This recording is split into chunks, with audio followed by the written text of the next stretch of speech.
বাচ্চাদের স্কুলের টিফিনের জন্য আজকে দুর্দান্ত একটি রেসিপি শেয়ার করব, আলুর পরোটা। তো এটা কিন্তু অনেক বেশি মজার হয়, আর এই মিনি আলুর পরোটা কিন্তু খেতে অনেক বেশি মজার হয়। আর এই পরোটাটা আজকে একটু ভিন্ন ধরনের করে তৈরি করব। তো আশা করি ভালো লাগবে, আর বাচ্চাদের তো অনেক বেশি ভালো লাগবে। এরকমভাবে বানিয়ে দিয়ে দেখবেন, বাচ্চারা অনেক বেশি পছন্দ করবে। আজকের রেসিপিটা শুধুমাত্র বাচ্চাদের জন্যই, কিন্তু বড়রাও অনেক বেশি পছন্দ করবে। এখানে আমি বড় সাইজের একটি সিদ্ধ আলু এভাবে করে ম্যাশ করে নিয়েছি। গরম থাকা অবস্থায় ম্যাশ করবেন, তাহলে ভালো ম্যাশ হবে। তো এই পর্যায়ে আমি আলুর মধ্যে দিয়ে দেব একটা ডিম। তো আপনারা ডিমটা চাইলে স্কিপও করতে পারেন। তো যেহেতু বাচ্চাদের জন্য, তাই হেলদি একটু ডিমটা ব্যবহার করলে ভালো হয়। আর সামান্য একটু ধনেপাতা কুচি দিয়ে দিলাম। এটা অপশনাল, কেউ না চাইলে নাও দিতে পারেন। আমি একটু সৌন্দর্যের জন্য জাস্ট দিলাম। তারপরে স্বাদ মতো লবণ দিয়ে দিব। আর এরপরে ভালোভাবে একটু নেড়েচেড়ে মিশিয়ে নিচ্ছি। আলু এবং ডিমেরটা একসাথে মিশিয়ে নিচ্ছি। তারপরে আমি এখানে 1 চা চামচ দিয়ে দিলাম চিনি। তো চিনির পরিমাণটা আপনারা আরেকটু বাড়িয়েও দিতে পারেন। বাচ্চারা যেহেতু একটু মিষ্টি খেতে পছন্দ করে, তো আমি অল্পই চিনি দিলাম। তারপরে এখানে 1 কাপ দিয়ে দেবো আটা, চাইলে ময়দাটাও নেওয়া যেতে পারে। তারপরে ভালোভাবে মিশিয়ে নিব।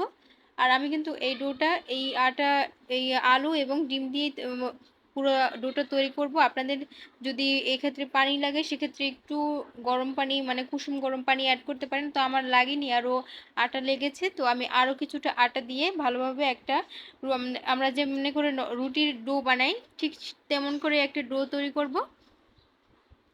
তো এই ডোটা তৈরি করা হয়ে গেছে, এটা এক সাইডে রেখে দিচ্ছি। আর এখানে আমি 2 চা চামচ নিয়ে নিলাম উঁচু করে কর্নফ্লাওয়ার। তো তার সাথে 2 চা চামচ দিয়ে দিলাম গুঁড়া দুধ। আপনারা এখানে অবশ্যই একটু চিনি ব্যবহার করবেন, কারণ আমি যখন এটা খেয়েছিলাম তখন মনে হয় যে এখানে একটু চিনি ব্যবহার করলে ভালো হতো। এই কারণে আপনাদের বলে দিলাম, অবশ্যই এখানে একটু চিনি ব্যবহার করবেন, তাহলে অনেক বেশি ভালো লাগবে, যেহেতু এটা আমরা ঝাল বানাচ্ছি না।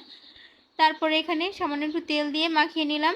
আর এদিকে ডোটাও রেডি হয়ে গেছে। ডোটার উপরে সামান্য একটু তেল দিয়ে দিলাম। তারপর কিছুক্ষণ একটু মথে নিব। আর ডোটা কিন্তু একদম সফট করে বানাতে হবে, তাহলে পরোটাগুলোও একদম সফট হবে। তো আমার ডোটা থেকে এভাবে করে লম্বা লম্বি করে আমি লেচি কেটে নিব।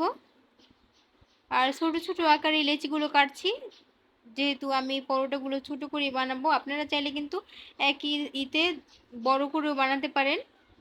তো ছোট বাচ্চারা দেখবেন ছোট জিনিসের প্রতি ওদের আকর্ষণটা একটু বেশি থাকে। তো আপনারা যদি বানান, সেক্ষেত্রে এভাবে করে বানাতে পারেন।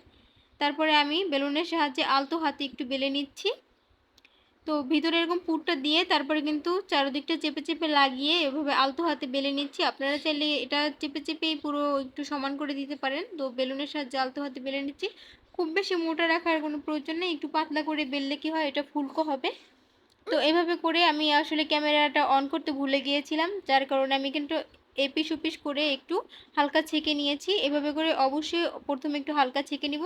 তারপরে উপর থেকে আমি তেল ব্রাশ করে দিচ্ছি, খুব বেশি তেল দেব না, আমি হালকা তেলেই কিন্তু এটা ভাজবো। এর জন্য উপর থেকে দোনো পাশ করে উল্টে পাল্টে শুধু তেল ব্রাশ করে দিয়েই কিন্তু এটা ভাজবো।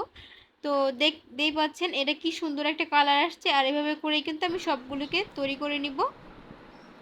তো এরই মাঝে কিন্তু সবগুলো তৈরি হয়ে গেছে। আর এই পরোটাটা কিন্তু সারাদিন ধরে একদম সফট থাকবে।